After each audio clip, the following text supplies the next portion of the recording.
तो दोस्तों इस वीडियो से आपकी हिंदी साहित्य की जितनी परेशानी है वो दूर होने वाली है। अगर आप अच्छे से तैयारी करोगे हिंदी साहित्य की जो बची हुई दोनों में उस पर अपनी रणनीति विशेष अपनाओगे तो जल्द ही आप पाओगे कि देखो कि आपने परीक्षा हॉल में जितने भी हिंदी साहित्य संबंधी प्रश्न आओगे आप अच्छे से हल कर पाओगे।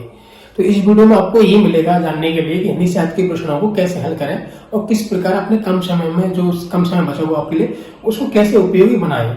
तो मैं आपके लिए ये चीज बताने की कोशिश करूंगा कि हिंदी साहित्य के प्रश्नों को कैसे हल कर सकते हो आप, क्योंकि हिंदी साहित्य के प्रश्न संबंधी जो भी आपके लिए पढ़ाया जा रहा है, जो भी मटेरियल प्रदान किया जा रहा है वो काफी ब्रॉड है, काफी मतलब आप कितना पढ़ोगे, आपके लिए इतना पढ़ाया जा रहा है कि आपको हिंदी साहित्य का शिक्षक ही बना सकते हैं वो लोग। तो मैं आपके लिए ये क्षमा चाहूंगा, यहाँ पर कुछ लोगों को बुरा लग सकता है यहाँ पर। तो सबसे पहले मैं आपके लिए बताना चाहूंगा आपका व्याकरण पोर्शन कंप्लीट है तो आपको जो जितना हार्ड लेवल मिलेगा वो हिंदी साहित्य के प्रश्नों पे ही मिलेगा। तो इन हिंदी साहित्य के प्रश्नों को आप कैसे हल कर सकते हो, एक यहाँ से आपको ये आपके अंदर जागृत होगा कि कैसे हल कर सकते हो आप। तो देख सकते हो आप हिंदी साहित्य पुरस्कार, तो पहला पुरस्कार ये इस कॉलम में दे रखा है आपके नाम, दूसरे कॉलम में दे रखा है किसके द्वारा प्रदान किया जाता है, तीसरे कॉलम में दे रखा है पुरस्कार राशि और चौथे कॉलम में दे रखा है कि किसके लिए पहली बार दिया गया था और अंतिम कॉलम में है अन्य कोई विशेष टिप्पणी।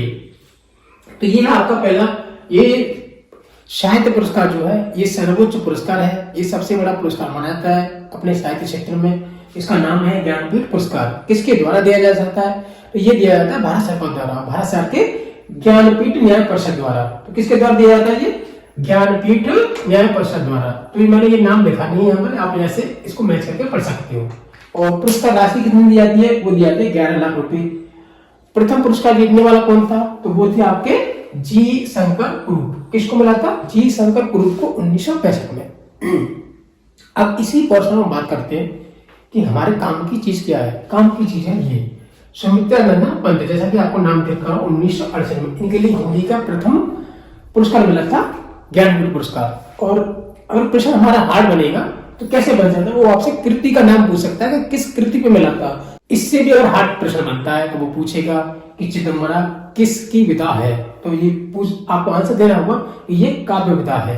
तो ऐसा करके आप अपना परीक्षा में हल कर सकते हो। अब बात करते हैं साहित्य अकादमी पुरस्कार की। ये है साहित्य अकादमी पुरस्कार, ये सेकंड पोर्शन लगता है, ये भी भारत सरकार द्वारा दिया जाता है और ये साहित्य अकादमी द्वारा दिया जाता है। इसकी जो पुरस्कार राशि है वो है 1 लाख रुपए। और बात करते हैं कि ये जो साहित्य अकादमी पुरस्कार है ये पहली बार किसको मिला था, तो ये मिला था माखनलाल चतुर्वेदी को। किस वर्ष मिला था, ये मिला था 1955। और किस कृति पे मिला था, तो ये मिला था हिमू तरंगड़ी। किस पे मिला था, हिमू तरंगड़ी पर, ठीक है।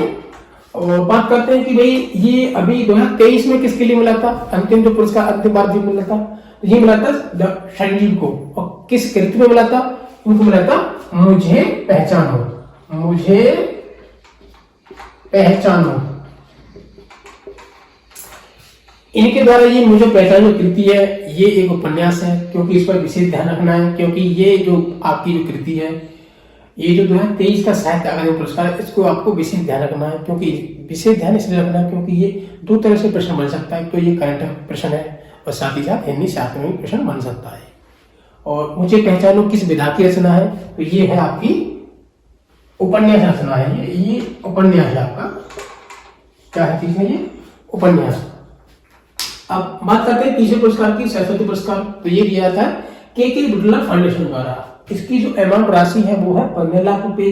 पहली बार ये किसके लिए दिया गया था, ये दिया गया था हरिवंश राय बच्चन। किस वर्ष दिया गया था, ये दिया गया था 1991। तो किसके लिए दिया गया था, ये आत्मकथा। इनकी जो आत्मकथा है वो काव्य में लिखी गई है, मैं आपके लिए पहले स्पष्ट कर दूं। और ये अंतिम बार किसी हिंदी के कवि के लिए दिया गया था, तो दिया गया था रामदर्श मिश्र 2021। ये काफी महत्वपूर्ण है क्योंकि इन पर इनको साहित्य अकादमी पुरस्कार भी मिला है। तो आप अच्छे से इनको पढ़ लें, इनकी कुछ कृतियां हैं उनको थोड़ा सा देख लें।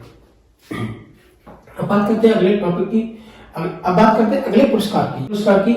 ये है व्यास सम्मान और ये किसके द्वारा दिया जाता है, तो ये दिया जाता है के बिरला फाउंडेशन द्वारा। इस पर कितनी राशि दी जाती है, तो वो पुरस्कार राशि है 4 लाख रुपए। और किसके लिए पहली बार दिया गया था, तो ये दिया गया था रामविलास शर्मा को। कौन सी वर्ष, 1991। अंतिम बार ये किसके लिए दिया गया है, 2023 में ये मिला है पुष्पा भारती। 2023 में ये मिला है पुष्पा भारती। और किस कृति के लिए दिया गया है, तो ये दिया है यादें और यादें। कोई ज्यादा हार्ड नाम याद नहीं, वो नहीं है, तो इसको स्पष्ट आसानी से कर लेंगे। यादें, यादें और यादें, इनकी कृति का ये नाम है। अब बात करते हैं अंतिम पुरस्कार की। जो 5 नंबर पर आपको दिख रहा होगा, यह है भारत भारती पुरस्कार, जो कि हमारी उत्तर प्रदेश सरकार द्वारा दिया जाता है। इस पर अभी हाल ही में प्रश्न नहीं बना है, लेकिन भावी जो परीक्षा है, आपको पता होगा कि कोई भी परीक्षा जब ली जाती है तो वो आपके लिए फेल करने के लिए परीक्षा ली जाती है, ना कि पास करने के लिए। तो आप इस नजर से ध्यान रखेंगे और ऐसे प्रश्नों को आप अपने पास रखोगे तो जब मैं बताता हूँ, आपके लिए भरोसा दिलाना चाहता हूँ कि एग्जाम हॉल से जब निकलोगे तो आपके अंदर एक कॉन्फिडेंस होगा और आप अच्छा महसूस करोगे।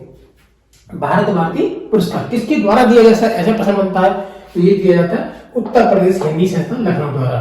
कितनी पुरस्कार आती है इसके लिए, तो वो है 5,02,000 रुपए। और किसके लिए दिया जाता है पहली बार, तो ये दिया जाता है माधवी वर्मा के लिए 1981